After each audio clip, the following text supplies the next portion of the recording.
Hi guys, ఈరోజు video ఏంటంటే cauliflower pulao.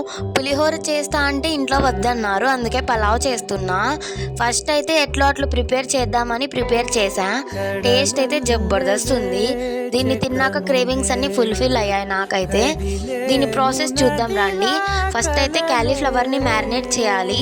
పసుపు, సాల్ట్, కారం, వాటర్ వేసి నెక్స్ట్ ఒక కుక్కర్లో ఆయిల్ వేసి బిర్యానీ స్పైసెస్ వేయాలా. వేసేసాక chillies, onions, ginger garlic paste వేసి బాగా ఫ్రై చేయాలి. తర్వాత టమాటోస్, క్యాలీఫ్లవర్ వేసి పుదీనా, కొత్తిమీర కూడా వేసి బాగా మగ్గనియాలి. బాగా మగ్గినాక చిల్లీ పౌడర్, పసుపు, పలావ్ మసాలా, కసూరి మేతి, సాల్ట్, లెమన్ పిండేసి బాగా ఫ్రై చేయాలి. తర్వాత నానబెట్టుకున్న రైస్తో పాటు వాటర్ కూడా వేసేసి 3 విజిల్స్ రానియాలి. అంతే, మన tasty cauliflower pulao ready. Taste అయితే జబర్దస్త్ ఉంటుంది. దీన్ని తిన్నాక నేనైతే ఫిదా అయిపోయాను. ఆఫ్టర్నూన్, ఈవినింగ్, నైట్ కూడా ఇదే తినేసాను.